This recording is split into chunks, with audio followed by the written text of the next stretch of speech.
Welcome to preparation আড্ডা। Paschimbanga school service কমিশনের group D এবং গ্রুপ সি এই যে প্যানেল বাতিল হলো, সেখানে কিন্তু এই গ্রুপ সি গ্রুপ ডি এদের চাকরিটাও কিন্তু বাতিল হওয়ার কারণে আহ, নতুন করে আবার এদেরকে পরীক্ষায় বসতে হবে। আপনারা প্রত্যেকেই এ বিষয়ে ওয়াকিবহল আছেন।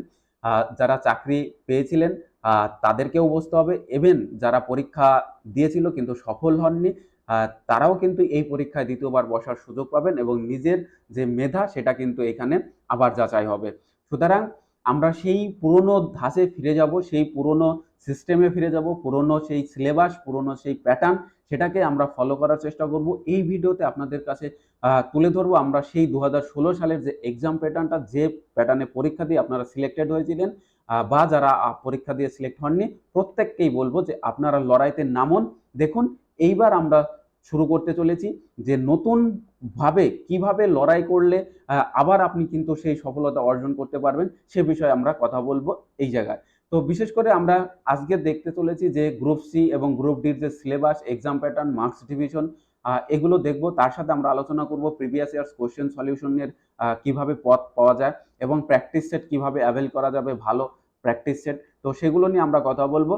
চলুন আমরা দেখে নিই এক এক করে। আর একটা কথা, ভিডিওটা ইনফরমেটিভ মনে হলে অবশ্যই বন্ধুদের মধ্যে, সহকর্মীদের মধ্যে শেয়ার করবেন, কারণ খুব গুরুত্বপূর্ণ ভিডিও। আপনারা এরকম ভিডিও পেতে চলেছেন আগামীতে। তো তার জন্য চ্যানেলটাকে সাবস্ক্রাইব করে বেল আইকন প্রেস করে রাখবেন। ওকে, চলুন দেখে নিই ফার্স্টে যেটা রয়েছে গ্রুপ ডি সিলেবাস। ফার্স্টে দেখুন যে নাম্বার বিভাজন, অর্থাৎ নাম্বার বিভাজন কি ছিল না, মোট পরীক্ষা হয়েছিল গ্রুপ ডির জন্য 50 নাম্বারের এবং এখানে লিখিত পরীক্ষায় 50 নাম্বারই ছিল, এমনটা নয়, 45 নম্বর ছিল এবং 5 নম্বর ছিল কিন্তু ইন্টারভিউ বা পার্সোনাল টেস্ট। তো এই জায়গাটা একটু খেয়াল রাখবেন যে 45 নাম্বার কিন্তু আপনার লিখিত পরীক্ষার জন্য ছিল। এখানে ম্যাক্সিমাম নাম্বারটা কিন্তু তোলার জায়গা। ওকে, ম্যাক্সিমাম নাম্বার তোলার জায়গা এখানে। আর 5 নাম্বার ইন্টারভিউ, এখানে কিন্তু এভারেজ মার্কস কিন্তু সবাই পায়। তো এই জায়গাটা আপনারা একটু খেয়াল রাখবেন যে এবার ভালো করে পড়তে হবে। লিখিত পরীক্ষার ধরনটা কি ছিল দেখুন, সিলেবাসের মধ্যে জেনারেল নলেজ ছিল এবং সেখানে 15টি প্রশ্নের জন্য 15 নম্বর বরাদ্দ এবং কারেন্ট অ্যাফেয়ার্স, এই কারেন্ট অ্যাফেয়ার্স 15টি কোশ্চেন এবং 15 মার্কস। এখানে বলে রাখা ভালো যে এই জেনারেল নলেজ আর কারেন্ট অ্যাফেয়ার্স এর মধ্যে কিন্তু সব একসাথে রয়েছে। কারেন্ট অ্যাফেয়ার্সের সংখ্যা কিন্তু খুব কম ছিল। ওভারঅল যদি দেখা যায় তাহলে জিকে এবং জিএস মিলেই কিন্তু এই 30 নম্বর বরাদ্দ ছিল। এবং পাটিগণিত, পাটিগণিতের সংখ্যা রয়েছে অঙ্ক 15টি কোশ্চেন, তার জন্য 15 নম্বর। তো মোট প্রশ্ন সংখ্যা কত? মোট প্রশ্ন সংখ্যা হচ্ছে 45টি, দেখতেই পাচ্ছেন 45 মার্কস। এবং এর জন্য সময় বরাদ্দ ছিল 60 মিনিট বা 1 ঘন্টা এবং এমসিকিউ ধরনের পরীক্ষা হয়েছিল এবং প্রত্যেকটা প্রশ্নের মান ছিল 1 নাম্বার করে। এবার কোশ্চেন যে কোশ্চেনটা এসেছিল প্রিভিয়াস ইয়ার্স অর্থাৎ 2016 সালে, সেই কোশ্চেনটা আপনারা দেখে থাকবেন যে সেই কোশ্চেনের স্ট্যান্ডার্ডিটি যদি আমরা দেখি সেটা কিন্তু মডারেট টু হাই নয়, একদম ইজি টু মডারেট এইরকম কোশ্চেন কিন্তু ছিল। আপনারা এখনো যদি প্রিভিয়াস ইয়ার্স কোশ্চেনটা আপনারা খুলে দেখুন তাহলেও বুঝতে পারবেন যে কোশ্চেন কিন্তু ইজি টু মডারেট। তো সেই জায়গা থেকে বলবো যে ইজি টু মডারেট যেহেতু ছিল, এইবার কিন্তু মডারেট টু হার্ড বা টাফ কিন্তু হতে চলেছে, কারণ এবার কিন্তু হাড্ডাহাড্ডি লড়াইটা হবে। এবং আমার যতদূর মনে হচ্ছে যে কোশ্চেন হার্ডের সংখ্যা খুব কম থাকবে বা টাফ লেভেলের কোশ্চেন কম থাকবে। ইজি টু মডারেট না থেকে অল অ্যান্ড অ্যাভারেজ আমরা দেখতে পেতে পারি যে এখানে মডারেট টাইপের কোশ্চেন কিন্তু রাখা হবে।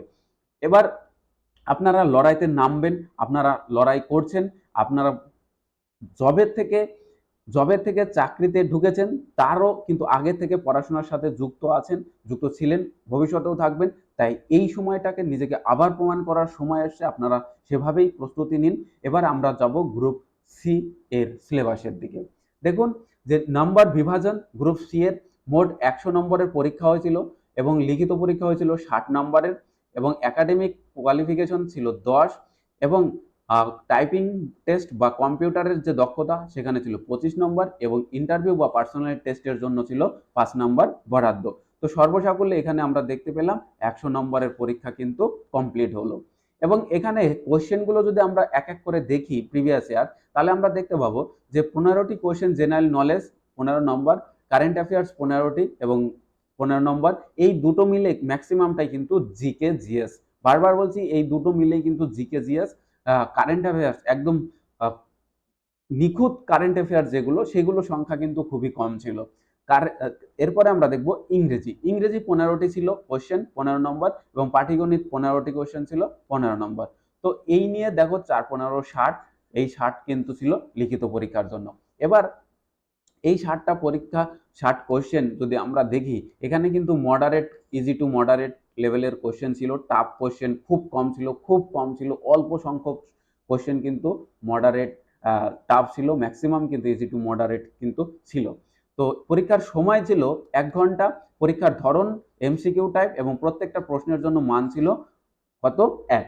তো এবার যারা সিলেকশন পায়নি, বিভিন্ন কাজের সাথে জড়িত বা বিভিন্ন জায়গায় ছড়িয়ে ছিটিয়ে গেছেন, তাদেরকে বলবো আপনারা একত্রিত হন, আপনারা আবার লড়াইতে নামুন, আপনারা এভাবেই আবার পড়াশোনাটা শুরু করুন। আপনারা ভেতরে যে স্বপ্ন বুনেছিলেন সরকারি চাকরির পরীক্ষায় সফল হবেন, আবার সেটাকে প্রমাণ করুন। বয়সের ছাড় কিন্তু এখানে প্রত্যেকেই পাবেন, তো বয়সটা কিন্তু ফ্যাক্ট করে না এখানে। তো আপনারা আবার লড়াইতে নামুন। এবার আমরা দেখব যে প্রিভিয়াস ইয়ার্স কোশ্চেনের সলিউশন কিভাবে করা যেতে পারে, সেটা নিয়ে আমরা কিন্তু কথা বলবো। তো গুগলে সার্চ করলেই আমরা দেখতে পাবো এর প্রিভিয়াস ইয়ার্স কোশ্চেনটা পাওয়া যাচ্ছে। তো সেটা আপনারা ডাউনলোড করে নিন, সেখান থেকে পেয়ে যাবেন, অথবা আমার এই ভিডিওর ডেসক্রিপশন বক্সে দেখুন টেলিগ্রামের লিঙ্ক দেওয়া আছে, সেখান থেকেও প্রিভিয়াস ইয়ার্স গ্রুপ সি এবং গ্রুপ ডি দুটোর কোশ্চেন কিন্তু দিয়ে দেওয়া আছে, সেখান থেকে আপনারা দেখে নিন এবং সেটাকে ভালো করে অ্যানালাইসিস করেন যে কোন জায়গা থেকে কোশ্চেন বেশি এসেছিল, কোন জায়গা থেকে কম এসেছিল, সেই জায়গাগুলোকে বোঝার চেষ্টা করুন।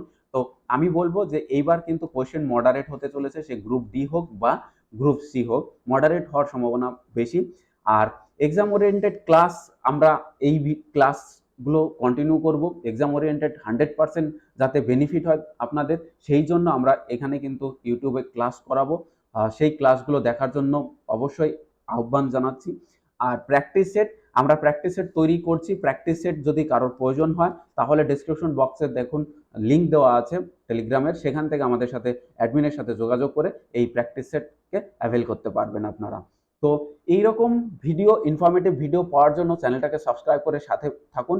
আর অবশ্যই বলবো, লড়াইয়ের মাঠে নেমেছেন, লড়াইটাকে জারি রাখুন, সফলতা আসবে। স্বপ্ন আবার কিন্তু পূরণ করতে হবে, পূরণ হবে আপনাদের।